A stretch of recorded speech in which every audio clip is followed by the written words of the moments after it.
Good morning from দান্তু থেকে আমাদের সামনে রয়েছে দ্য গ্রেট মাউন্ট পঞ্চচুলি।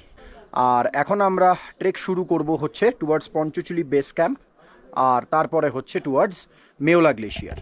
ওই হলো পঞ্চচুলি। তো আমরা আমাদের ট্রেক শুরু করে দিয়েছি। এটা হচ্ছে মাউন্ট পঞ্চচুলি 5, এটা মাউন্ট পঞ্চচুলি 4, এটা মাউন্ট পঞ্চচুলি 3, এটা মাউন্ট পঞ্চচুলি 2, আর ঠিক এর পেছনে একটা ছোট্ট মাউন্টেন আছে, ওটা মাউন্ট পঞ্চচুলি 1।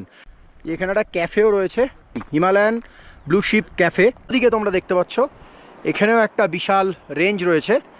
আর পঞ্চচুলি ট্রেকে যারা যাবে, এই যে একটা ব্রিজ মাঝখানে ক্রস করতে হয়। আমরা শুরু করেছিলাম এই ট্রেকটা, তখন বাজে ভোর অ্যাপ্রক্স ওই 5:20 নাগাদ।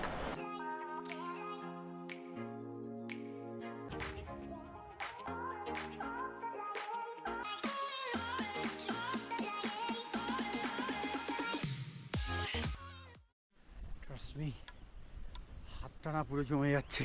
তো সদস্যরা চড়ছে, এই যে টিমের সব সদস্য ওই যে নেমে যাচ্ছে। এগুলো হচ্ছে ছোট ছোট স্ট্রিম। তো বন্ধুরা, এটা হচ্ছে ভূর্জ গাছ, আর এই হচ্ছে গাছের ছাল। আগেকার দিনে এই গাছের ছালেই লেখা হতো, আমরা যেরকম চিঠি লিখি, তো এই গাছের ছালেই আগে সব মানে লিখে মেসেজ পাস করা হতো। এই যে মাউন্ট পঞ্চচুলি, আর আমরা এই রুট ধরে এখন এগোবো। ওই যে ওইখানে হচ্ছে 0 পয়েন্ট, আর ওই জায়গায় হচ্ছে মেওলা গ্লেশিয়ার। অমিত দা ধীরে ধীরে আসবে।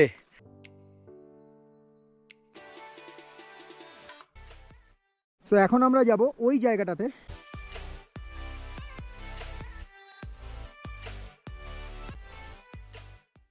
এই যে গ্লেশিয়ারটা আমরা এখন ক্রস করছি, এখানে অক্সিজেন লেভেল একটু কম। অনেক মতবিরোধ হয়েছে এই ট্রেকটাতে।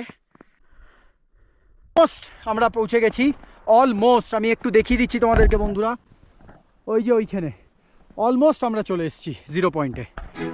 অনেক অনেক কংগ্রাচুলেশনস 0 পয়েন্টে পৌঁছানোর জন্য। কংগ্রাচুলেশন পাচু গোপাল দা।